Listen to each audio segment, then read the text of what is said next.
सलाम दोस्तों, आप सुन रहे हैं वॉइस ऑफ उर्दू। आज हम कुछ ऐसी रिपोर्ट्स और सोर्सेज पर बात कर रहे हैं जो एक बहुत ही कह सकते हैं संजीदा मौजू से जुड़ी हैं। बिल्कुल। और ये सिर्फ एक न्यूज़ अपडेट नहीं है ना। नहीं, बिल्कुल नहीं। ये असल में उस दर्द, उस गुस्से और उन सवालों का मजमुआ है जो पिछले हफ्ते हम सबके जहन में आते रहे। हाँ। हम बात कर रहे हैं 6 फरवरी को इस्लामाबाद की एक मस्जिद में हुए धमाके की, उसके बाद के हालात की और उन लोगों के दर्द की जिन्होंने अपने प्यारों को खो दिया। सही। और हमारा मकसद यहाँ सिर्फ घटना को दोहराना नहीं है। हम कोशिश करेंगे इन सोर्सेज के जरिए ये समझने की कि जब किसी किसी इबादत गाह पर हमला होता है तो उसका असर सिर्फ उन लोगों पर नहीं पड़ता जो वहाँ मौजूद होते हैं। एग्जैक्टली बल्कि पूरी सोसाइटी की बुनियाद हिल जाती है। ये एक ऐसा जख्म है जो जिस्म से ज्यादा रूह पर लगता है। तो चलिए शुरू से शुरू करते हैं। जो हमारे पास रिपोर्ट्स हैं उनके मुताबिक ये वाकया 6 फरवरी जुमा के दिन पाकिस्तान के कैपिटल इस्लामाबाद में पेश आया। जी। जगह थी एक शिया मस्जिद खदीजतुल कुबरा इमाम बरगाह। लोग वहां जुमा की नमाज के लिए इकट्ठे हो रहे थे। और हमले का तरीका वो जैसा कि अक्सर होता है ऐसे मामलों में, इंतहाई वहशियाना था। हाँ, एक सुसाइड बॉम्बर ने पहले तो लोगों पर अंधाधुंध फायरिंग शुरू की ताकि पैनिक फैले, अफरा तफरी हो। बिल्कुल। और फिर जब लोग अपनी जान बचाने के लिए इधर-उधर भाग रहे थे, उसने उसने खुद को उनके बीच में उड़ा लिया। मकसद साफ था। ज्यादा से ज्यादा लोगों की जान लेना। जी। ऑफिशियल फिगर्स के मुताबिक 31 से ज्यादा लोग शहीद हुए और 170 से ज्यादा जख्मी। ये नंबर्स सुनने में तो बस नंबर्स लगते हैं, लेकिन जब हम इस पर सोचते हैं, 31 लोग, 30 परिवार जिनके घर का कोई चला गया, 170 जख्मी जिनकी जिंदगी शायद हमेशा के लिए बदल गई। इसके असर का अंदाजा लगाना भी बहुत मुश्किल है। सही कहा आपने। और यहाँ एक अहम नुक्ता है, ये हमला इस्लामाबाद में हुआ है। हाँ, जिसे पाकिस्तान का सबसे महफूज शहर माना जाता है। बिल्कुल। तो इस शहर में ऐसी घटना होना सिर्फ एक सिक्योरिटी लैप्स नहीं है, ये एक साइकोलॉजिकल ब्लो है। ये लोगों के इस भरोसे को तोड़ता है कि हम कैपिटल में महफूज हैं। सही। इसका मतलब है कि आतंकवाद अब दूर दराज इलाकों से निकलकर उन जगहों पर दस्तक दे रहा है जिन्हें स्टेट का, कह सकते हैं, फोर्ट्रेस समझा जाता था। और इस धमाके के बाद जो मंजर था, खासकर अगले दिन जनाजे के वक्त, वो शायद धमाके से भी ज्यादा तकलीफ दे था। अच्छा। रिपोर्ट्स और विजुअल्स अकाउंट्स बताते हैं कि लगभग 70,000 लोग सड़कों पर थे। ये कोई मामूली भीड़ नहीं थी। 70,000 लोग बहुत बड़ी तादाद है। हाँ, 70,000 लोग अपने प्यारों के जनाजे कंधों पर उठाए हुए थे। और ये भीड़ अपने आप में कहानी बयान कर रही थी। ये सिर्फ गम मनाने वाले लोग नहीं थे, इसमें एक खामोश प्रोटेस्ट भी शामिल था, है ना? बिल्कुल बिल्कुल। जब इतनी बड़ी तादाद में लोग सिस्टम के डर के बगैर सड़कों पर उतर आते हैं, तो वो स्टेट को एक पैगाम दे रहे होते हैं। क्या पैगाम? पैगाम ये कि आप हमें प्रोटेक्ट करने में नाकाम रहे, अब हम अपना दुख और अपना गुस्सा दुनिया को दिखाएंगे। मैंने कुछ वीडियोस देखे। लोग सीनाजनी कर रहे थे, रो रहे थे, चिल्ला रहे थे, लेकिन उस शोर में एक अजीब सी खामोशी भी थी। अच्छा। बहुत से लोग बस चुपचाप आंसू बहाते हुए चल रहे थे। ऐसा लग रहा था जैसे जैसे एक पूरी कौम का बिखरा हुआ दर्द एक जगह जमा हो गया हो। ये सिर्फ एक जनाजा नहीं था। बिल्कुल नहीं। यह एक और बात गौर करने वाली है। रिपोर्ट्स कहती हैं कि जनाजे के वक्त भी सिक्योरिटी इंतहाई सख्त थी। हाँ, हर तरफ पुलिस की चेक पॉइंट्स, सिक्योरिटी फोर्सेस। जी। इससे दो बातें साफ होती हैं। पहली, स्टेट को डर था कि इस भीड़ को भी टारगेट किया जा सकता है। ये इस बात का सबूत है कि खतरा कितना कितना गहरा और रियल था। और दूसरी बात ये कि स्टेट अपनी प्रेजेंस दिखाना चाह रही थी। एक तरह से ये कहने की कोशिश की कि हम अब कंट्रोल में हैं। लेकिन लोगों के लिए तो ये अजीब सा होगा। हाँ, बिल्कुल। एक तरफ सुरक्षा का एहसास, तो दूसरी तरफ इस बात का एहसास कि हम अपने प्यारों को आखिरी विदाई भी डर के साए में दे रहे हैं। ये अपने आप में एक ट्रेजेडी है। इसी गुस्से और बेबसी की आवाज हमें एक वीडियो क्लिप में सुनाई दी जो सोशल मीडिया पर बहुत वायरल हुई। अच्छा, कौन सी वीडियो? ये क्लिप थी MWM के वाइस चेयरमैन अल्लामा सैयद अहमद इकबाल रिजवी की। पहले तो थोड़ा MWM के बारे में बता दें। जी, MWM यानी मजलिस वादत मुस्लिमीन पाकिस्तान की एक अहम शिया सियासी और मजहबी तंजीम है। ठीक है। वो शिया कम्युनिटी के हुकूक और उनके मसाइल पर आवाज़ उठाते हैं। इसलिए जब उनके लीडर ने कुछ कहा तो उसे पूरी कम्युनिटी की आवाज़ माना गया। तो उन्होंने उस वीडियो में ऐसी क्या बात कही जो इतनी इतनी वायरल हो गई? तकफीरी गुरुओं को तुमने पाला, दहशतगर्दों को तुमने पाला, हमारी नस्ल कुशी तुम लोगों ने की। अभी बकवास करते हो कि यहाँ से निकलो, शर्म नहीं आती तुम लोगों को? उनकी बात बहुत सीधी और सरल थी। शायद इसीलिए लोगों के दिल में उतर गई। उन्होंने सीधा हुकूमत से सवाल किया। क्या सवाल था?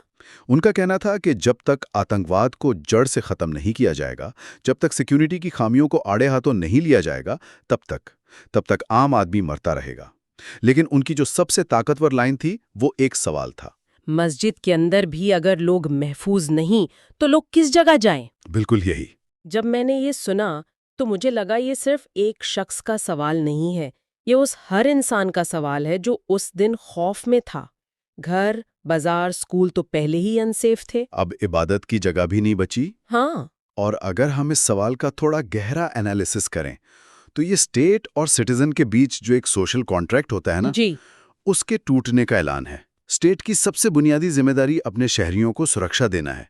जब एक इंसान ऐसी जगह पर मारा जाता है जहां वो खुद को खुदा के सबसे करीब समझता है और दुनिया से सबसे महफूज, तो उसका स्टेट पर से भरोसा उठ जाता है। ये सवाल दरअसल स्टेट की नाकामियों पर एक, कह लीजिए, चार्जशीट है। और इसमें एक और पहलू भी है ना? सोर्सेज बताते हैं कि यह हमला एक शिया मस्जिद पर हुआ। पाकिस्तान में पिछले कुछ वक्त से सेक्टेरियन वायलेंस, मतलब फिरका वाराना तशद्दुद, बढ़ा है। क्या ये हमला उसी सिलसिले की एक कड़ी था? इसके पीछे क्या कॉन्टेक्स्ट है? ये एक बहुत अहम सवाल है। देखिए, पाकिस्तान में शिया सुन्नी तनाव का एक लंबा इतिहास है, लेकिन पिछले कुछ दशकों में इसमें एक्सट्रीमिस्ट ग्रुप्स की वजह से एक खतरनाक मोड़ आया है। अच्छा। कई ऐसे तंजीमी नेटवर्क्स हैं जिनकी आइडियोलॉजी ही मतलब एंटी शिया हैं। उनके लिए शिया कम्युनिटी को टारगेट करना उनके मिशन का हिस्सा है। ये हमला कोई अलग थलग घटना नहीं है। इसके पीछे एक पूरी आइडियोलॉजी काम कर रही है। तो फिर इसका मतलब क्या ये है कि सिक्योरिटी एजेंसीज को इस तरह के हमले का अंदेशा ही नहीं था, या ये एक इंटेलिजेंस फेलियर था? देखिए, यहाँ दो चीजें हो सकती हैं। एक होता है इंटेलिजेंस फेलियर, जहां आपको खतरे की भनक ही ना लगे। ठीक। दूसरा होता है ऑपरेशनल फेलियर, जहां आपको मालूम तो हो कि खतरा है, लेकिन आप उसे रोकने के लिए सही कदम ना उठा पाएं। सही। इस केस में जब एक कम्युनिटी को लगातार टारगेट किया जा रहा है, तो हमें अंदेशा नहीं था कहना वो काफी नहीं है। इससे लगता है कि या तो सिस्टम इन खतरों को सीरियसली नहीं ले रहा, या फिर उनके पास इन सॉफ्ट टारगेट्स को प्रोटेक्ट करने का कोई असरदार प्लान ही नहीं है। जैसे ही ये घटना हुई, एक और एंगल सामने आया जो अक्सर ऐसे मौकों पर आता है, सियासी इल्जाम तराशी। जी कुछ पाकिस्तानी सर्कल्स ने इशारा किया कि इसके पीछे भारत का हाथ हो सकता है। हाँ, और ये एक आजमाया हुआ फॉर्मूला है। जब भी देश में कोई बड़ी आतंकी घटना होती है, तो अपनी सिक्योरिटी की नाकामियों से ध्यान हटाने का सबसे आसान तरीका क्या है? इल्जाम पड़ोसी मुल्क पर डाल दो। बिल्कुल। इससे पब्लिक का गुस्सा एक एक्सटर्नल एनिमी की तरफ डाइवर्ट हो जाता है। इस पर भारत का क्या ऑफिशियल रिएक्शन था? उनका रिएक्शन बिल्कुल प्रेडिक्टेबल था। उन्होंने इन इल्जामों को बेबुनियाद और घटिया कहकर खारिज कर दिया। अच्छा। उनकी ऑफिशियल स्टेटमेंट में कहा गया कि पाकिस्तान को दूसरों पर उंगली उठाने के बजाय अपने अंदर झांकना चाहिए और अपनी जमीन पर पनप रहे आतंकवाद से निपटना चाहिए। एक स्टैंडर्ड डिप्लोमेटिक रिस्पॉन्स था। लेकिन इस इल्जाम तराशी के खेल का आम आदमी पर क्या असर पड़ता है? उसके लिए तो सच्चाई ये है कि उसके अपने शहर में बॉम्ब फटा है। बिल्कुल। आम आदमी के लिए ये एक तरह से उसके जख्मों पर नमक छिड़कने जैसा है। वो जवाबदेही चाहता है। हाँ। वो अपने शहर की पुलिस और एजेंसी से सवाल करना चाहता है, लेकिन मीडिया और सियासतदान उसे बॉर्डर के पार देखने पर मजबूर कर देते हैं। इससे असली मुद्दा, यानी डोमेस्टिक सिक्योरिटी फेलियर, हाँ, वो कहीं पीछे छूट जाता है। असल सवाल ये नहीं है कि हमला करवाया किसने। पहला सवाल ये है कि हमला रोका क्यों नहीं गया। इस हमले के फौरी असरात क्या हुए?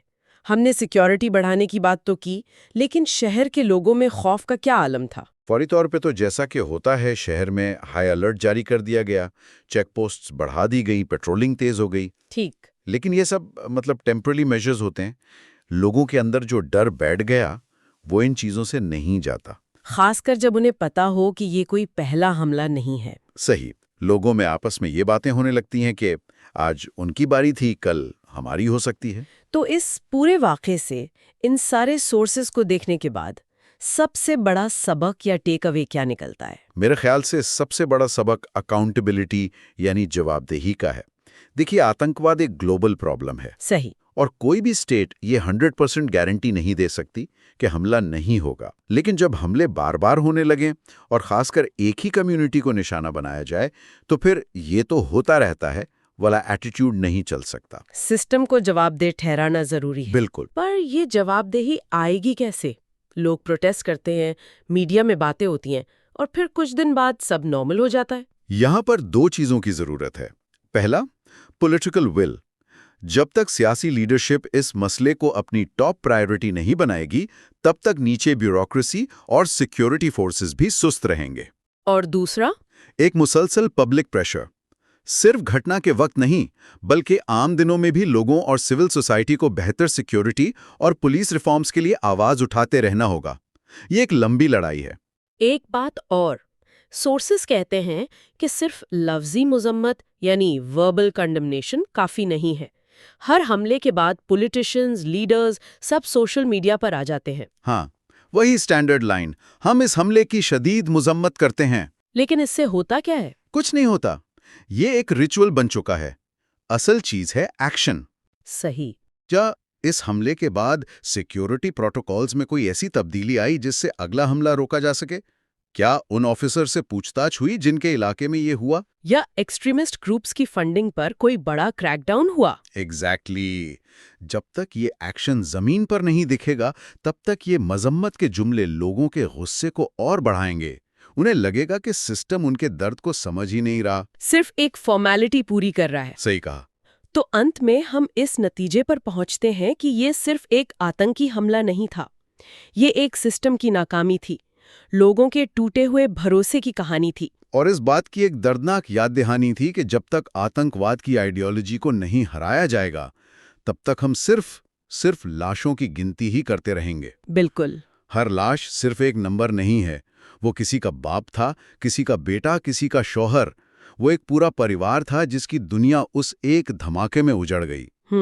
और जब तक पॉलिसी बनाने वाले इस इंसानी पहलू को अपने दिमाग में नहीं रखेंगे तब तक उनकी बनाई हुई पॉलिसीज कागज पर ही रह जाएंगी। दर्द को महसूस करना जरूरी है ताकि उसे दूर करने का जज्बा पैदा हो। जी। हम उन सभी लोगों के लिए दुआ करते हैं जिन्होंने इस हमले में अपनी जान गंवाई। अल्लाह उन्हें जन्नत में जगह दे और जो जख्मी हैं उन्हें जल्द से जल्द सेहत अता फरमाए। आमीन। इस पूरे वाक्य में आंसू हैं, गुस्सा है, लेकिन कहीं ना कहीं एक उम्मीद भी है। उम्मीद? हाँ, ये उम्मीद उन 70,000 लोगों में दिखी जो एक साथ खड़े थे। ये उम्मीद अल्लामा रिजवी के उस सवाल में थी और यही इंसानियत की आवाज है। ये आवाज हर धमाके की आवाज से ज्यादा बुलंद होनी चाहिए। लेकिन इस सब के बीच एक आखिरी सवाल जहन में रह जाता है। जब किसी समाज में गम और गुस्से का इजहार हर हमले के बाद एक रिचुअल बन जाए, एक प्रिडिक्टेबल साइकिल, तो उस साइकिल को तोड़ने के लिए आखिर किस चीज की जरूरत पड़ती है? क्या वो एक नई लीडरशिप है, एक जमीनी तहरीक, या कोई ऐसी चीज जिसके बारे में हमने अभी सोचा ही नहीं? यही वो सवाल है जिस पर हम सबको गौर करना होगा। इस मौजू पर रिसर्च हैदर हसन ने की है। आप सुन रहे थे वॉइस ऑफ उर्दू, जहां हम सिर्फ खबरें नहीं, उनके पीछे की आवाज भी सुनते हैं। खुदा हाफिज।